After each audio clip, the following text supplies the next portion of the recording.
What was the need to introduce these laws and ram them through when you had 6 years earlier? In the Constitution of India, agriculture comes on the state list. Second, if you did pass such a law, it would have to be done in extensive consultation with the states. Raising MSP is a joke if it's not accompanied by guaranteed procurement. And the UPA is every inch as guilty as the NDA on this issue. It set up the Swaminathan Commission and didn't like the recommendations because it went against its corporate buddies. Don't tell me you can't build infrastructure. What you have been doing is killing infrastructure by putting it in private hands. I don't see that things are going to be settled by night. I stand for repeal of the laws and I stand for a special parliament session.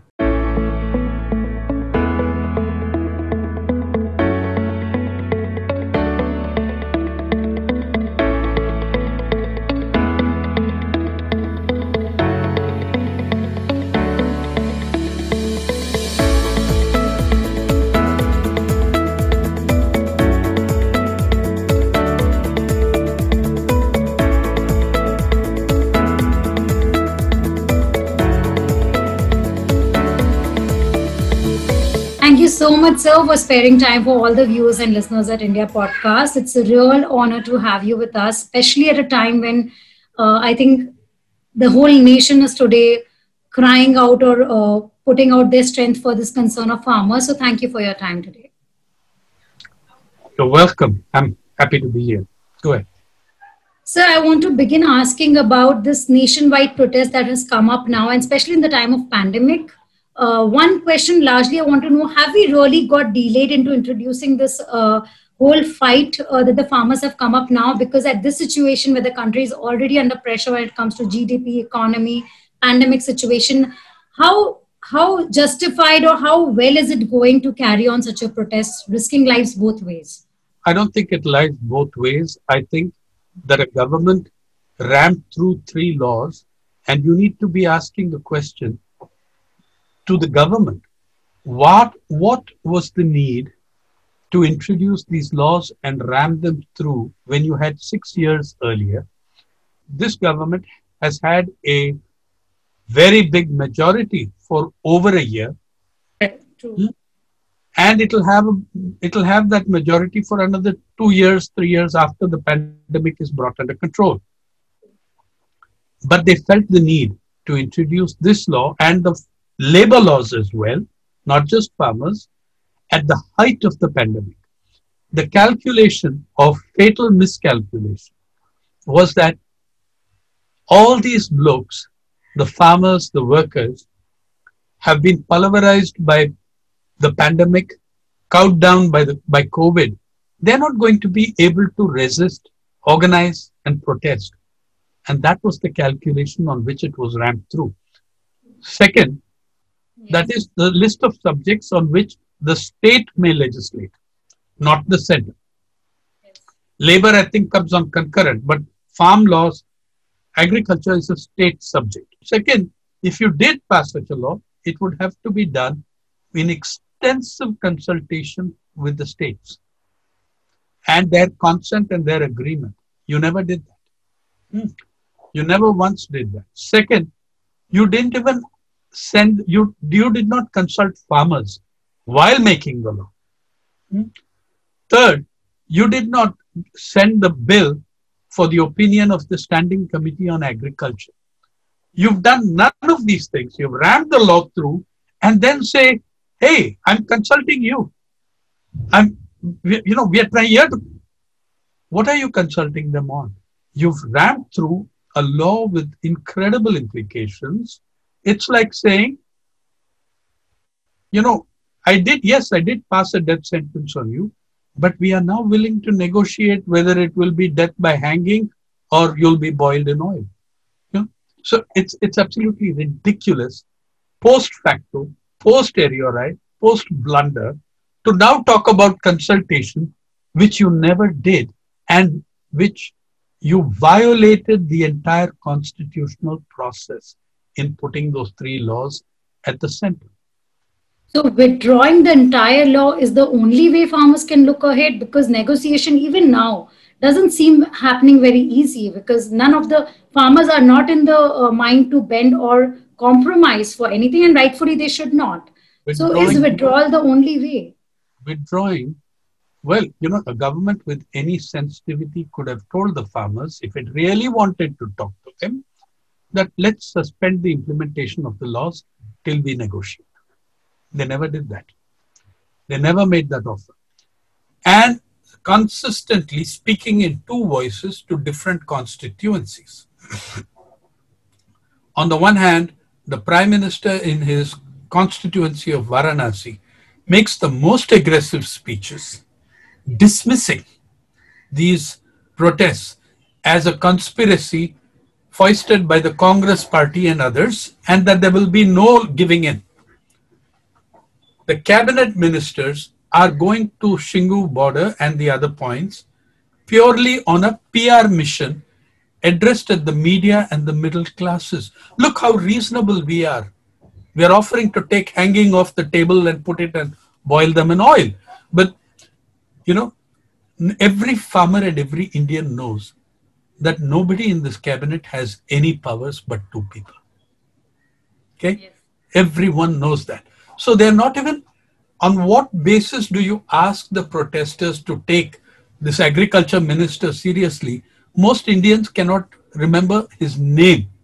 So I'm saying, why would you ask the protesters to take that seriously? They're saying, only Modi, Shah make decisions in this country.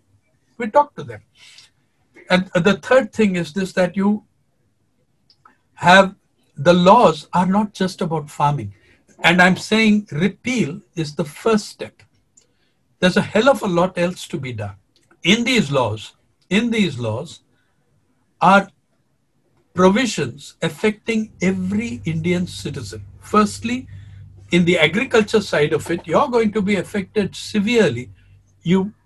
Much of the middle class has no idea of what a corporate takeover of agriculture means for them in food, in prices, in homogeneity, in disappearance of variety. All those, they have no clue of what will happen when that takeover happens and what will happen to food prices. That's one thing.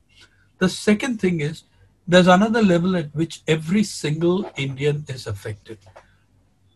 These laws take away the fundamental rights and human rights of every citizen by chipping away. Let me read you a clause. In no law, except during the emergency when we suspended the entire constitution, in no law in India's independent republic, have we seen such devastating clauses of exclusion of legal recourse of the citizen. Let me read you a clause.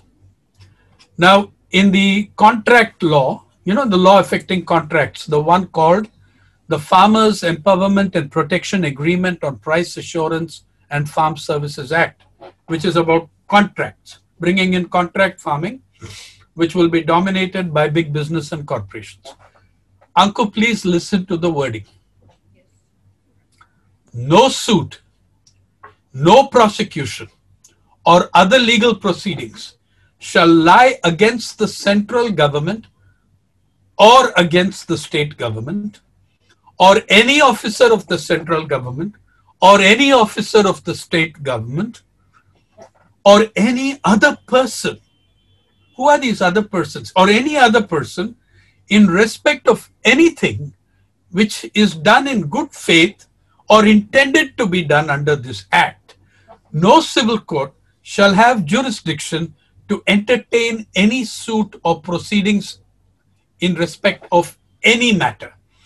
In the Article 19 of the other law, the APMC law, there you have an article as well. No civil court shall have jurisdiction to entertain any suit or proceedings in respect of any dispute which a subdivisional authority or appellate authority is empowered by or under this act to decide. Now, you know what you're doing? You're converting the executive, a very low-level executive strata, into a judiciary. The executive becomes the judiciary. A deputy collector or collector the, can dismiss any appeal, anything, and the farmer or even a public interest litigant, like maybe like you, have no right of legal recourse to the courts. Have you ever heard such clauses in a law? When did you last see a law which says that no, not only government and government officers, but no other person, those no other persons read corporations and business. You cannot, if you are cheated, go to the courts. You can go to a deputy collector who is owned by the government and will not dare do anything against a big corporation in his area. So what do you think? So I'm saying, you think repeal is, I'm trying to tell you that repealing these three only takes us back to where we were, which was not a very good place. But what option do you see when an agriculture secretary comes out and says, we don't have enough storage? How do we go and buy your produce? What do you want us to do? We need the private players' help to create that infrastructure. Yeah. Oh, really? What were they doing for 6 years? They could have created storage. They could have created storage. And by the way, they're having problems with storage because they are sitting on 82 million tons of grain when your nation is hungrier than it has ever been in 70 years. You distribute that food. You distribute that food free, a lot of it, instead of which you have distributed 5 kgs per person for 3 months. If you have any idea of what the body stress and labor of an agricultural laborer is, say in the East where rice is the staple diet and had it every meal, how long do you think your 5 kgs rests? For a month? Oh, it was not a fair thing. 2-3 days, it's all over. So that itself is a pretty ridiculous idea. Please look at, there were times when the government built that infrastructure. Why? You are willing to build infrastructure for corporations. Yeah. And you're willing to hand over government built infrastructure to corporations. Mr. Adani is being given airport after airport. His business has no prior experience in the handling of airports. In Kerala, the entire government, the entire opposition, the entire assembly, and the people of Kerala have said, let this airport remain with us. We are happy with it. We'll build it. We'll do things. But you've still given it to him. Right? So you're willing to build an infrastructure and hand it over to private players, like you've killed BSNL, which was a perfectly good organization. Air India. I am a rural reporter. The only phone service that I found working in any village of the country was BSNL. Now you've systematically slaughtered that for the benefit of the private player. Don't tell me you can't build infrastructure. What you have been doing is killing infrastructure by putting it in private hands on such a poor scale. So you could have built that storage space, but also consider the mindset of a nation, an elite rather, an establishment, an elite and a government, which in August this year had 104 million tons of food grain piled up, and the hungriest population in the world in terms of size, and the hungriest population in your history of 70 years. And what were you doing with that rice? You passed a law, the cabinet in April, on April 19, passed an order that rice, uncapped amount, could be converted into ethanol to make hand sanitizer. The unbelievable cruelty and barbarity of such a thought process. Of course, they were more going to use it to blend with petrol for fuel. But the idea that people are so hungry and you're doing this, and that your National Food Security Act anyway excludes about a third of the population, here was a time for you to say, you could have released that food on the market, or some part of it. You could have distributed some part of it free. What they're going to be doing is exporting that grain. You mean that the priorities have been chosen very, very unwisely, and that's the result? Very consciously.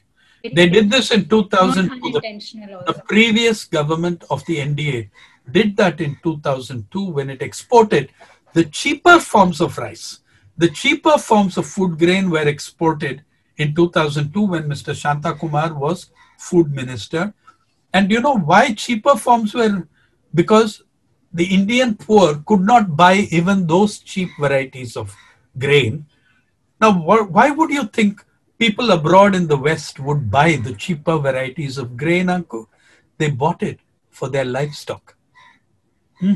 At the expense of the Indian public, poor, we made the European cow the most food secure creature on the planet.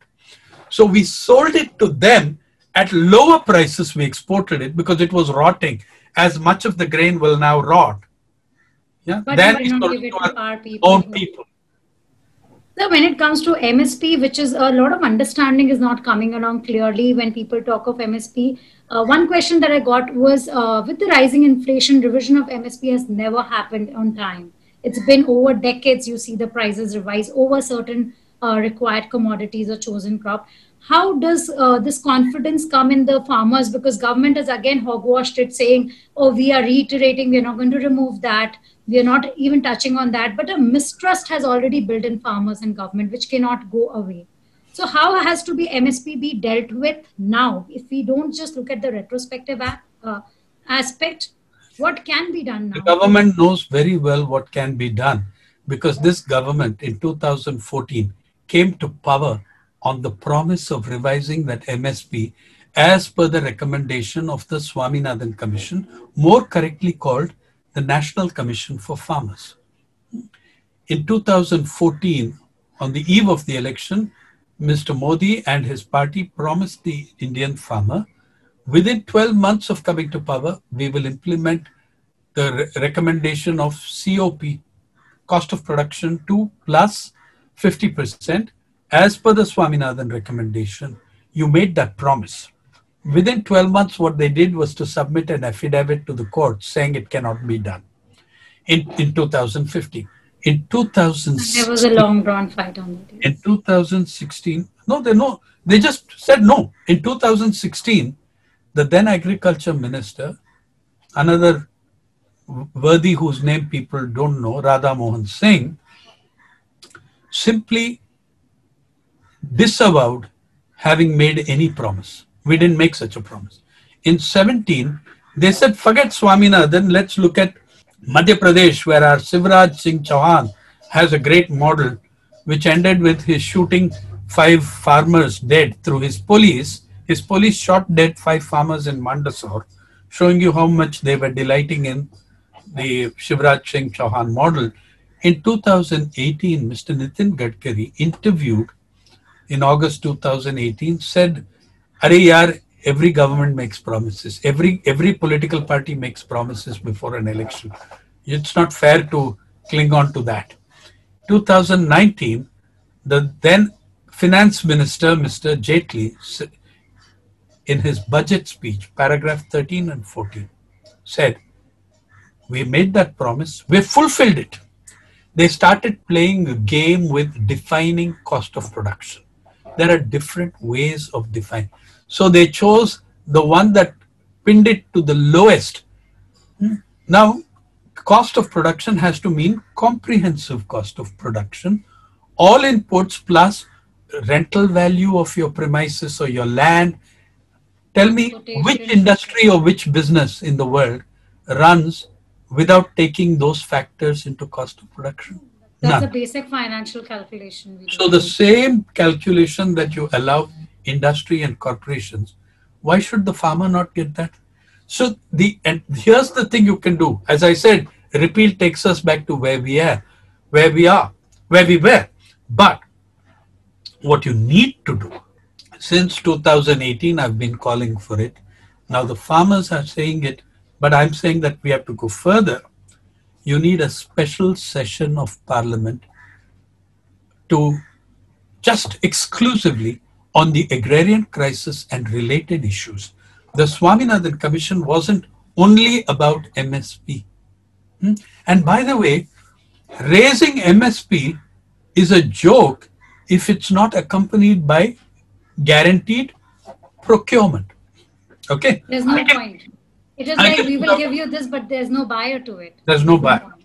Now, please also know, and your viewers should know this, and your listeners should know this.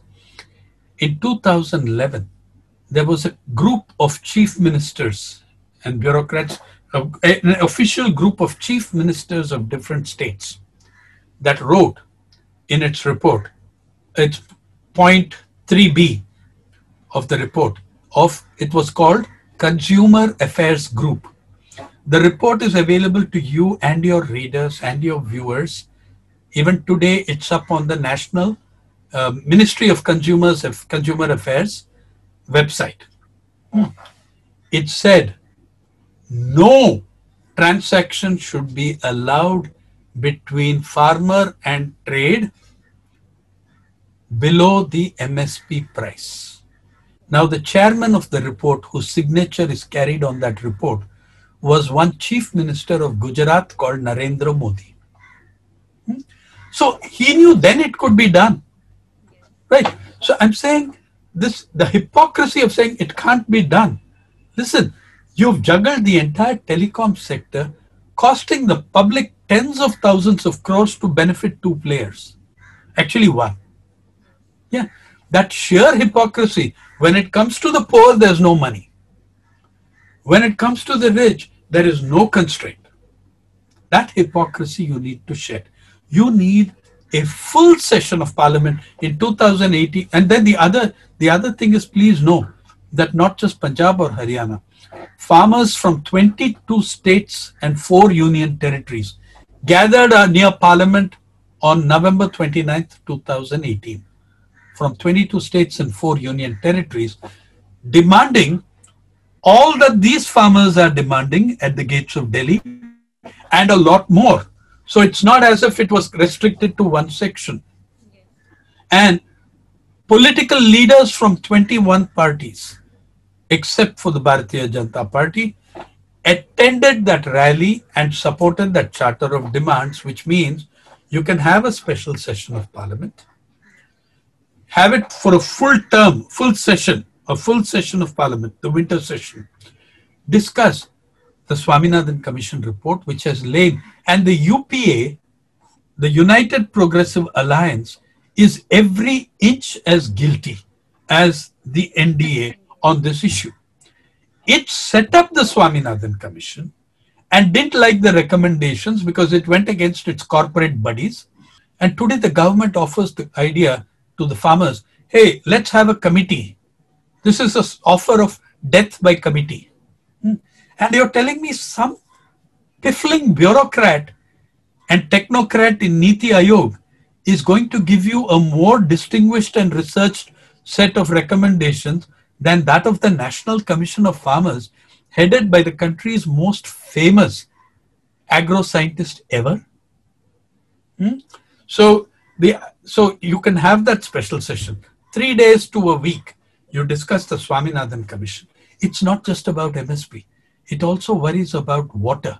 It worries about climate change and climate resilience. It worries about soil, because your soil, you are having an incredible soil fertility loss with the kind of agriculture we are pumping the agro equivalent of steroids into the soil, right? The kind of fertilizer, the kind of pesticides, the kind of things we are using. So the Swaminathan Commission looks at a huge gamut of issues of Indian agriculture and had the most incredibly wide consultative process. It spoke to God knows how many farmers, scientists, bureaucrats, everybody, civil society, but it concentrated on consultations with farmers and agriculture. It None of also, the governments wanted to spend that time to give that. they don't want that. It goes against the model of development they have, with which we are racing towards disaster. So before I take the next question with you, I'll bring in the caller because they've been waiting for your moment. And I have Chetna Chauhan there. She's a mass communication student. Chetna, if you can take up your question with Hello, sir. Hello. Okay. Yes, sir. So I had one question and another one just while I was listening to you, it came to my head. Do you think that in the coming time we can see this protest coming out to be a nationwide, a pan-India movement? And if so, do you think that the people who are participating in the protest, farmers, should kind of, their basic concern is the farmers' law, but they should move ahead and also bring in concerns, some which you've also mentioned about APMC abolishment in Bihar and infrastructure, and they should also talk about it because finally now they're getting the platform where people are actually hearing them. First of all, Chetna, please know that nobody gave the farmers the platform. They fought for it and took it. Second, these farmers are leading the nation. They're very conscious of the fact that it's not just about the three laws. Then please go and listen to them. They're telling you something about the future and fate of Indian agriculture. Yeah, they're very conscious that they are fighting for something much bigger than the repeal of the three laws. At this point, the immediate step as a show of faith would be the suspension or withdrawal of these three laws. Okay. Every farmer there is conscious of what happened in Bihar. And in fact, they make the point to you that you abolished the APMCs in Bihar. The Bihar APMC Act was withdrawn in 2006. 15 years have passed. Where are those great chains that have replaced them? Because the Indian corporate elite are not going to rush in and make investments for the farmer. They want to do that with public money, like they're buying airports which were built with public money. They want the entire infrastructure to be handed over to them. This law, a better example for you was that a similar law was implemented in Maharashtra in 2015 by Chief Minister Devendra Fadnavis of the BJP, though it had been planned earlier by the UPA. The Vashi APMC in Vashi, in the town of Vashi, went with all these rules that the writ of the APMC shall not run outside the immediate yard. So it's restricted. So it makes life very difficult for people coming to sell. If you're saying outside that gate, you can't do it, even if you're getting the APMC price. So they did all this. No big chains showed up. And even today, the volume of transaction done by the APMC is more than 5 times that of the private chains in Maharashtra. People don't trust them. Farmers have lived all their life exploited by traders. There's another thing I want to tell you. The idea that you have to break the APMC monopoly, there never was a monopoly. The bulk of agricultural sales take place at the village level because the farmer is already committed through debt to some commission agent, to some contract agent. Most of your farm produce is sold at the farm gate. Yes. So so the monopoly you need to break is that of the trader and the corporation, not that of the APMC. The hold and reach of the APMC, you need to spread across the entire country, deepen its strength, strengthen it, correct it. Let me give you one example which will make middle class people understand what an APMC is. Agriculture Produce Marketing Committee. In 1965, a law came into being which allowed that farmers, could get a minimum price and not be tied down or be serfs and slaves of the traders. And they largely still are. But, and you're saying, let's make that bigger, that monopoly. Why so many traders? Just 5 guys should do, right? So let me put it this way. Am I saying the APMC is a paradise for farmers? Far from it. It's flawed, it's problematic, etc. What is being done with these laws and the rule is, say, the man is sick, kill him. Here's my problem, and which is, I think, Chetna, you will understand this example.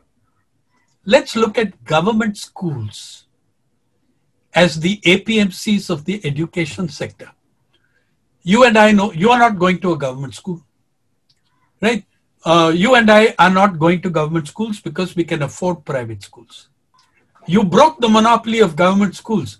Private education is all over the country in every corner. How many tens of millions of children are able to access that school, those private schools? how many tens of millions go to government schools? Now, the government schools they go to are flawed, problematic, severely underfunded. The classrooms and basic facilities for the children are bad, but it's the only chance they have of an education. It's the only chance they have of seeing the inside of a school. And it's the only place in the world where every day of the weekdays, they get a decent meal, the best meal that Indian children have in the whole day of in every day of their lives, 5 days a week.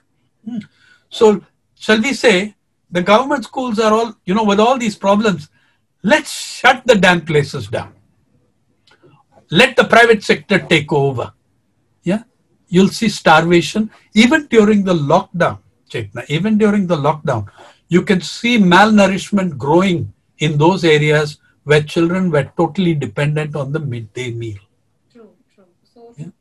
So look at that. Another way of looking at it.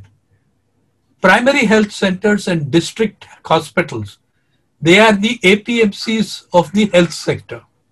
Shut them, they're bad. Anyone who's experienced them will complain. But shut them down and people will die in thousands. Yeah. So, sir, before Chetna go with next question, this is very interesting that you say if private players come in, it's not possible they come in a fair manner. But in countries like Korea, you have private education free. The whole country is under education by private sector free. So is that a possibility or practicality? I think why do you want the private sector? Why do you want to look at Korea? And I'm saying Korea is not the greatest example to hold up in education. You can look at a lot of other countries, and you can please look at your neighbor, Sri Lanka, who didn't have a private school for 50 years, and whose literacy and education levels are way ahead of yours. And those criteria are very important in the ranking of the Human Development Index. And Sri Lanka ranks way ahead of you in that. How did they manage their higher levels of education without a private school? You are amongst the lowest spenders in the world on education and health. On health, 1.28% of your GDP. On education, everybody knows you need a minimum of 6.5%. Political parties have put it on their manifestos and it's not happened because of the power of private players. Yeah. So your private player, tell me one thing. A private company is not the Boy Scouts. It's based on or the Girl Guides. It's based on the principle of profit. Yeah.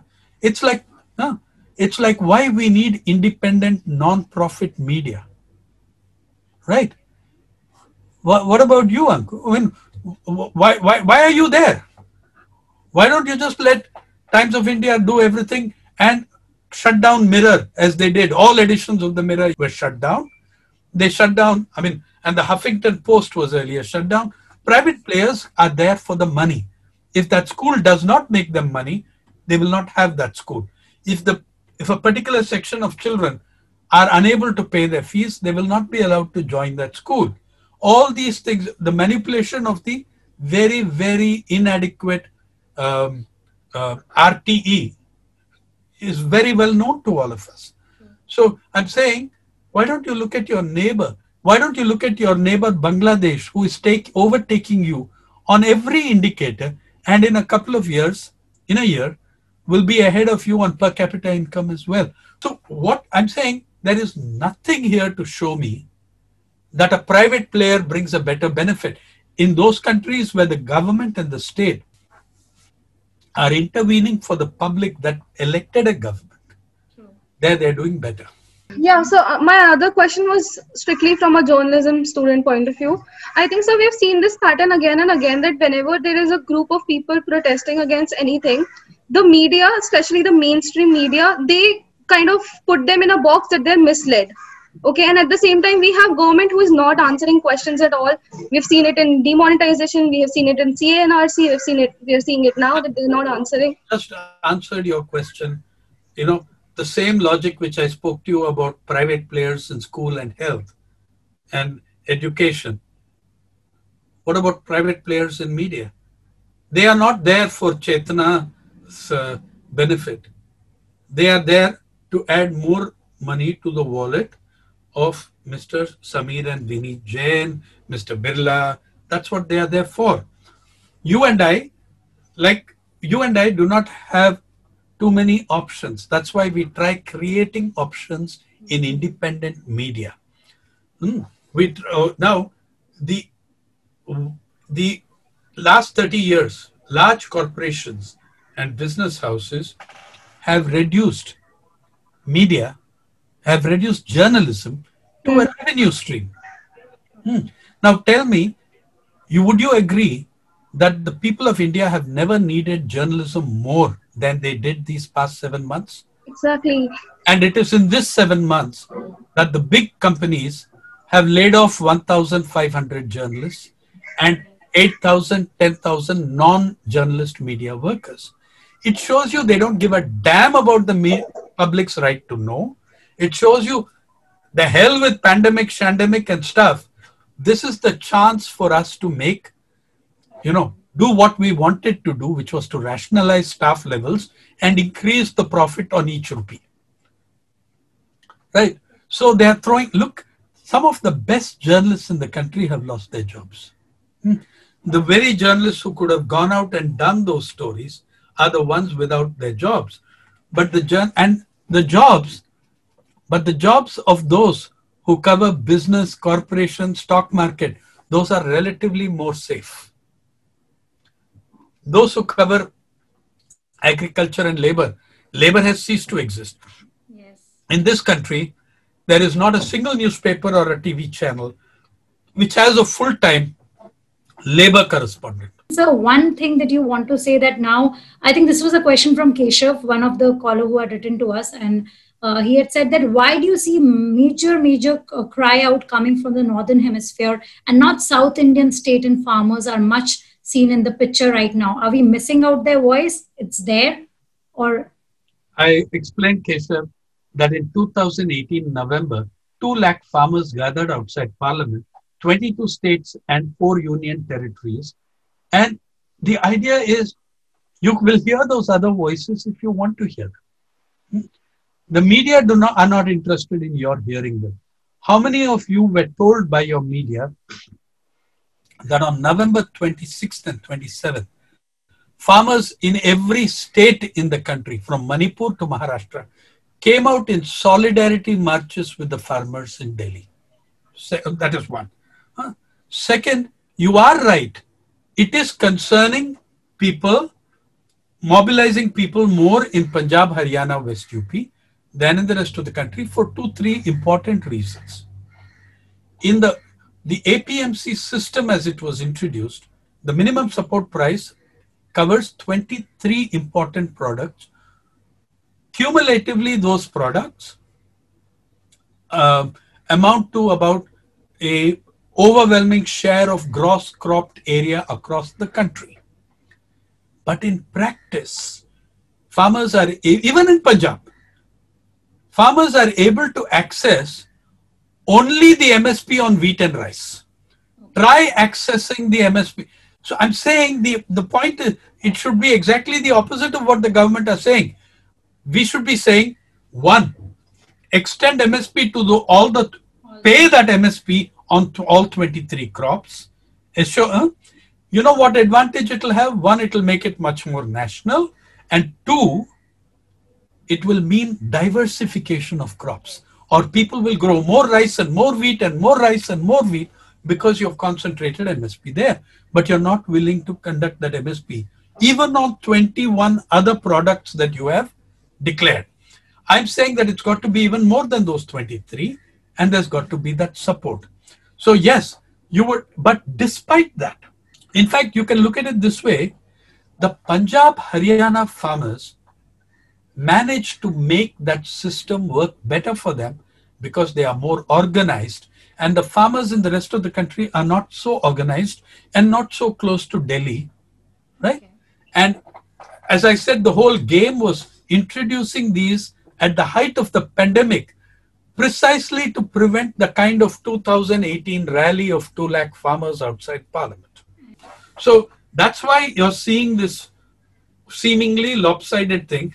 But I also want you to know, that in Maharashtra alone, in the districts ravaged by the pandemic, in Maharashtra, you know that Maharashtra is going through a terrible time, and yet 70,000 farmers came out on November 26th to protest on November 26th and 27th. They did it taluka wise. 3,000 here, Palghar Taluka, 20,000 in Alibag, like that. But in every state, there were similar protests. And there's another thing that your media have not told you at all. How many of you are even aware that November 26th, there was a gigantic strike of the working class? You know, the entire public sector, transportation, everything came to a halt in this country. Many of us didn't notice because we're not using it. But millions of workers participated in the strike, and which is against the labor bills that were rammed through without dissent, because the opposition walked out on the farm bills. They immediately passed the labor bills. And here's the thing. Those millions of workers who came out in protest read out and endorsed the demands of the farmers in an astonishing show of worker-farmer solidarity. If not unity, solidarity was there. So there was a national angle to it as well. And then, Keshav, one more thing. How national we are able to make it, or how we are able to bring the middle classes into it, that also depends, Keshav, on you and me, on all of us. What we want to know and what we want to be aware of. So thank you for that. And sir, your message right now, if no consensus comes by on 9th December, do we see anything happen? How will this protest? What is the final picture you can see through it? I don't see that things are going to be settled by 9th. I also have told you that even if the 3 laws are repealed, it takes us back to where we were, which is not a good place. So I think that you need to, I stand for repeal of the laws, and I stand for a special parliament session that is the most widely consultative process that ever happened, not just MPs discussing. I called for it in 2018, I call for it now, that the victims of the agrarian crisis should be standing on the floor of the central hall of parliament, addressing the nation, telling them what an agrarian crisis is to that small woman farmer, to that poor Dalit Adivasi farmer. Let us have hearings, national hearings in parliament from the aggrieved and devastated sections of society by the crisis. So you can do that. What law prevents you from doing that? What moral norm prevents you from doing that? And for the rest of us, I'm saying, please read that on the People's Archive of Rural India. It's www.ruralindiaonline.org, ruralindiaonline.org. You will find all the 5 reports of the Swaminathan Commission with very helpful summaries and factoids. You will find all the 3 laws of the farm laws. You will find all of them with very helpful summaries of 200, 300 words and 15, 20 factoids. Understand them and understand that the battles that are being fought at the gates of Delhi are much larger than Punjab, Haryana, or even farmers and agriculture, that they involve the interests and the humaneness and humanity of all of us. Thank you so much, sir, for your time. My pleasure. Thank you. Thank you.